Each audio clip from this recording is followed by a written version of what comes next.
Hey guys, how's it going? This is Natnator. Welcome back to your weekly dose of creepypasta. We're back. I hope you all had yourselves a great Christmas, and I wish you all again a happy new year. Thank you for your comments on my New Year's post, by the way. I actually teared up a bit. Your support is seriously overwhelming. Now, I wonder if you guys can tell, I'm back home, finally recording with my old setup. I'm back on my decent mic now. Do I sound different, better, worse? Let me know. For pretty much all of 2019, I recorded with a $20 mic off eBay. So, I really hope the quality sounds better now. Also, big news. I mentioned this at this time last year, and I'm happy to say that I can mention it again. We've managed to upload on a weekly basis, so at least one video per week, for 2 years running now. I think that's a pretty decent accomplishment. I mean, for me, between full-time work, moving from place to place, and general life stuff, obviously it would have been for naught without you guys, so thank you all so very much. I'm gonna do my best to keep that streak going, by the way. Sorry this intro is running on. Let's thank our patrons over on Patreon for their support. Just a reminder, we've still got this video and one more for the December round, so hell yeah. Shout out to the Disciples, Tiffany, Backwards D-Dog, Backer Puff, Amber Lee Perry, and Christina Cable. I hope you are all doing fantastically. Now, as always, turn out the lights, get comfortable, and let the story begin.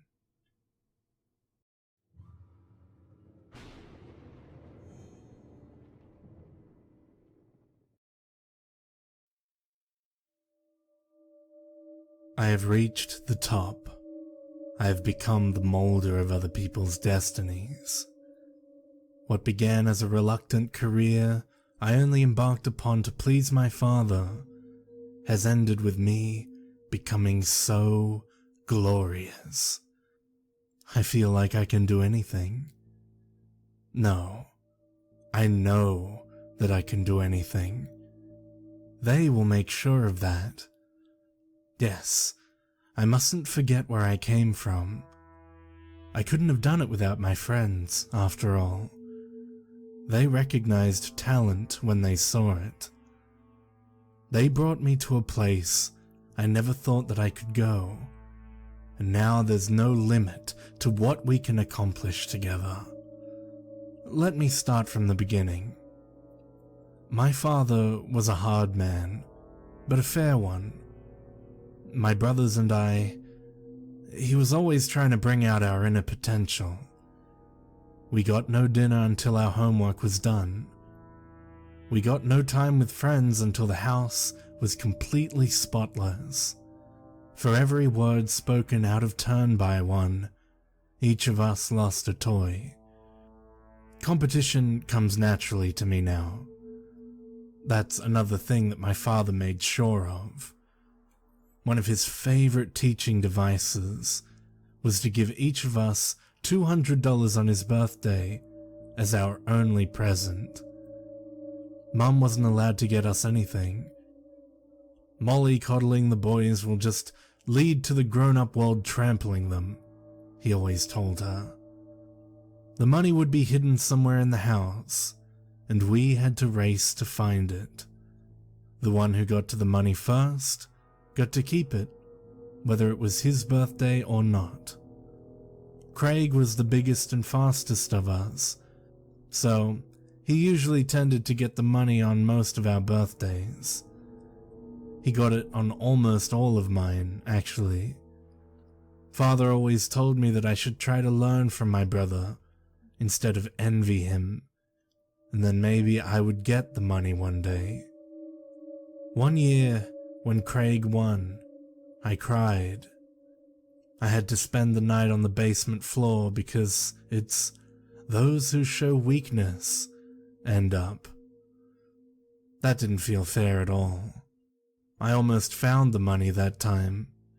It was only because Dave pushed me down. Father beat him though, so I guess that evens everything out. Though, Father always told us never to expect anybody to make your life fair for you. That was the year that I decided to even the playing field myself with Craig. I waited for him after his football practice. I was so proud of myself for gathering the materials from behind the department store. Craig never saw it coming. When I sprang my trap, all I had to do was cut the rope when he stepped on the covered board. The lawnmower blade sprang up, and he was in the hospital for a knee laceration. That was a week before Kent's birthday, so I was easily able to muscle my way past him and Frank, and that cheap shot taken Dave, to find the money. It was the first time in a couple of years that I actually got it, unless memory fails me. I'm having a hard time recalling things at the moment. I thought I was going to get in trouble, as the police brought me home, but Father was actually proud of me, even though Mum tried to scold me behind his back. He called me a true competitor with a killer instinct, and gave me $100 more. He took it all back when he caught me spending it on comic books, after I got out of juvenile hall though. When it came time for college, I didn't want to go into real estate. I loved competition, but selling houses just sounded boring to me. I thought there would be more opportunities to make him happy as a scientist or an engineer. Father wanted me in real estate because the market was so hot though. I taught you to have the heart of a killer. Now you need to know how to mold people and subtly get them to do what you want. The art of persuasion, of making a man think he has a choice, but robbing him of it at the same time. That's what the real estate game will teach you. That's why I've decided that you'll get your business degree and then go work for my old friend Bob Cloverdale. Don't let me down. My first few days at Cloverdale Realty were kind of an odd situation, if memory serves. The people there were all nice to me and not very demanding at all. One of the women in the office even smiled at me once or twice. I'd never had a girlfriend before, to my shame. Maybe this would be the chance for me to sire an heir to the family name. With all my training from Father, I should have been able to blast past my so obviously weak colleagues and become the top seller in the agency within a month. But nothing I tried seemed to work. If I tried to use toothpaste to cover nail holes in the walls, or paper and plaster to disguise an unsightly hole, then one of the buyers would just so happen to be a trained contractor who would see right through all of my careful work. If I tried to lie and fast talk my way around a house's criminal past, then the seller would just so happen to be a retired psychology professor and would rather loudly whisper to her husband that I was trying to bullshit them. I wound up skipping Thanksgiving and Christmas. I just couldn't look my father in the eye. All my brothers were succeeding at their chosen fields. I just couldn't understand it. Lena, the woman who had smiled at me, tried to cheer me up. She tried to tell me that she herself had a lot of trouble flipping houses at first, and that I should just resolve to try harder next time, and that I shouldn't be so hard on myself. Nothing helped though. How could she possibly understand the pressure I was under to succeed? She hadn't even met my father. I began to drink. Another failing that Father would send me to the basement for if he knew about it. Calling in sick came to be code for ready to pass out by 10 a.m., and everyone at the agency knew it. For Father's sake, Mr. Cloverdale bore with me for far longer than he should have, but eventually he had to let me go. After a month or two, even Lena stopped calling. I lost my apartment and wound up living on the street. As a homeless panhandler, I was able to use my meager skills at playing on people's sympathies to get money out of them, so at least I wasn't going hungry yet. However, winter was bearing down, and it looked like my only alternative was to go crawling home to father. It was getting late though. The buses had stopped running for the night. I took shelter from the cold in the old Delphi Theatre. As I curled up in the balcony, trying to keep myself warm with my coat and some old threadbare curtains, I began to feel an odd sensation. It was like being brushed by the softest feather boa. It was warm too. Winter's chill melted away, and I felt like I was surrounded by a gentle cloud of sweet-smelling steam at just the warmth of a nice hot bath. Then came a voice, sounding like it came from everywhere at once. It's hard to describe. The closest I can say is that it was both inside my head and outside of it. "Hello, Irving," said a light, sonorous voice. "We've been watching you. We've been with you your whole life."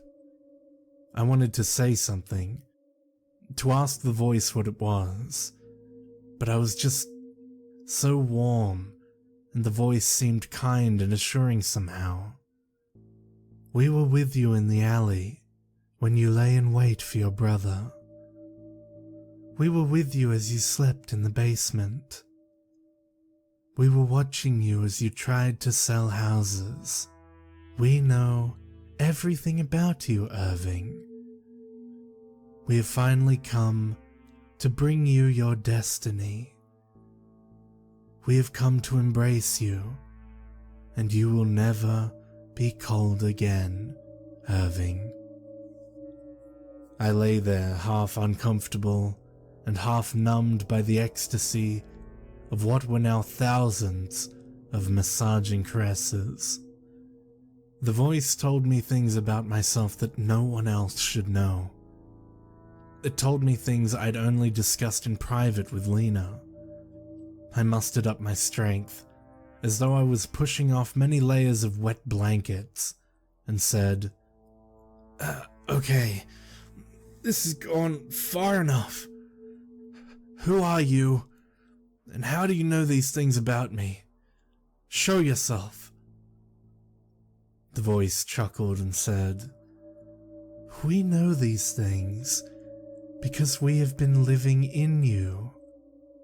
You are our beloved host, and now that we have grown to our full potential from observing you, the time has come for us to help you.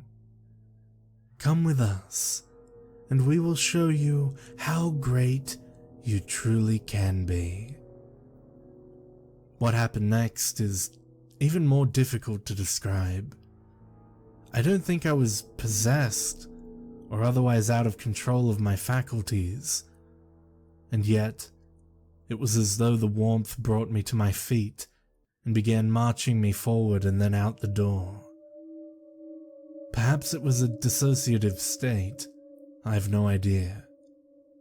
Either way, not only was it now snowing outside, but I left my coat back at the balcony. "Don't worry, you won't need it anymore. We'll be your warmth now. You could walk in this weather naked, and you wouldn't feel a thing," the voice said. I felt myself breaking into a jog. I can only imagine what passing motorists must have thought. Thank God it was night, and there were no pedestrians. The voice was right though. I felt like I was inside sitting in front of the fireplace. I soon found myself outside the office building that houses Cloverdale Realty.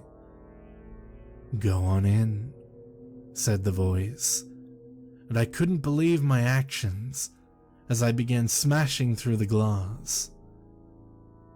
"We'll leave a note explaining the damage," said the voice. "You won't be punished. You might want to order those security cameras to turn off, though." Without thinking, I looked up at the camera in the corner of the room and said, "Off." The entire row of red lights flickered to darkness. I walked up to the powered down elevator and knew what to do. I commanded it, down. It opened with the lights on inside and ready to go. We arrived at Cloverdale Realty on the 5th floor and broke in. The voice said, "You will find your blazer and paperwork in Cloverdale's office. All your access is still valid. Call a taxi and instruct the driver to take you to the address listed within." True to its word, the voice had me leave 2 very nice letters of apology to the building manager and to Mr. Cloverdale. The cab took us to our next destination, the Cooper home in fashionable Wheelix Grove. The Cooper's asking price was high, even for that neighborhood, and no one in the agency had been able to sell it yet. Upon my breaking into the house, the voice said, "Now, you will wait until dawn. In the meantime, you will learn to sleep as we do." Before I could get a word out, the warm sensation became boiling hot. I felt myself grow faint, but I was able to keep my eyes open long enough to get an idea as to what it was doing to me. I was falling. I was somehow sinking down into the floor like in a bog. No, not into the floor. Into the space between the floorboards almost. It was as if I was melting away into the space between molecules. I know how crazy that sounds. I awoke the next day, asleep on the couch in the Cooper home, as though nothing had happened. I could only remember a night of hot pain. Apparently, I had had terrible nightmares while in the floor, but the details faded from memory after a few seconds of being awake. For a second, I wondered if I'd dreamed the last couple of months completely. Perhaps I'd fallen asleep in the Cooper house, waiting to meet the buyers one day. That illusion was dispelled by the familiar voice saying, "Call the Petersons. You will now sell them this house." What? There's no way I can sell the You can. We will show you how, the voice said in its most comforting tone yet. "As I told you the last time we were up here," said a bleary-eyed Mr. Peterson as I met the couple on the doorstep, "we are very interested in the house, but if your seller can't budge on the price, we're gonna have to walk." I wiped the sweat from my brow and searched for the right words. I felt the warm sensation and the feeling of caresses returning, and suddenly the right words just sort of came to mind. "Yes, well, I think if you'll come in for a moment and sit down, I can show you something new that may make you willing to meet our price," I said. "Well, I don't know how you did it, son, but by gum, I'm convinced. We can't afford to not take this house," Mr. Peterson said after I'd spent the past half hour drifting in and out of a haze. I snapped back to reality. Splendid! The Coopers will be so happy to hear this. I don't know how I did it. Did whatever the voice represented possess my body? Or was it right in saying that the potential was all in me? I almost felt as if we were taking turns, tag teaming the Petersons. I can't really remember what I said though. Now you know what powers we offer, it said. After observing you for a lifetime, we know how to unlock your true potential. Give yourself to us, and we will make all your dreams come true. Even after all it had done for me up to that point, I still shuddered when the voice said that. Something about this still didn't feel right. I began to recognize a different voice deep down inside. It was telling me that I was in danger. I ignored it though. I wanted this power. I didn't want to jeopardize it. Over the next few months, I was astonished at what happened. Not only did Cloverdale and the owner of the building not press charges, but Cloverdale hired me back almost as soon as I walked through his office door that day. It was like he'd been bewitched. The Margrove account, the Holmes account, the fan account. I blazed through all the toughest acquisitions that the agency had. Each of the negotiations went by in the same haze. They all folded as easy as Mr. Peterson had too. Even Lena seemed to be strangely under my power. We've been together for almost a year now, and she only yesterday told me that she was pregnant. I'm in awe of how much the voice has done for me and through me. It even seems to have patched up my relationship with Father. Once I told it that I would give myself to it and remain its forevermore, it actually got my father to say he was proud of me. I could have fallen down dead. I still can't believe that actually happened. And each night, I sink into the floorboards. Each night brought the pain of another nightmare that I couldn't recall the next day. It still didn't make sense to me why something good for me could be so painful. My conscience still bothers me sometimes, but I tolerate the pain because each day I awake completely refreshed and feeling even more powerful than the day before. So now I am it, whatever that means. We're here in the Fairchild house, in good old Wheelix Grove, waiting for the clients. As usual, I can't really recall anything, but I get the sense that last night's sleep was even more painful than usual. The voice reassures me it's nothing though. I believe it. I've grown to trust the voice with my life actually. The voice has come to mean even more to me than Lena. It means more to me than Mum or my brothers. It means even more to me than Father, if that's possible. Don't worry. Rest. Forget your pain. We'll take care of everything. Sleep now. We can sell this house for you.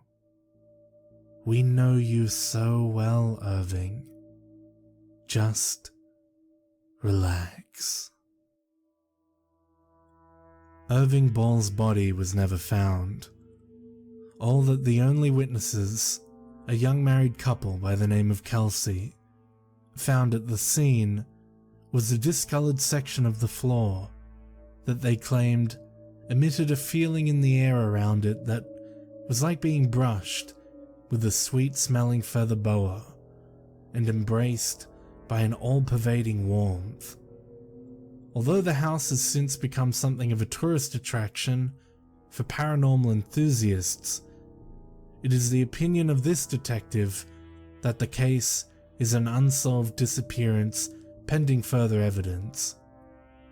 As a side note, it is worth mentioning that Ball's girlfriend at the time of his disappearance, one Lena Richards, has reported a feeling that she is constantly being watched, and that her home is full of unexplained warm spots and feathery sensations sounding like those described by the Kelseys.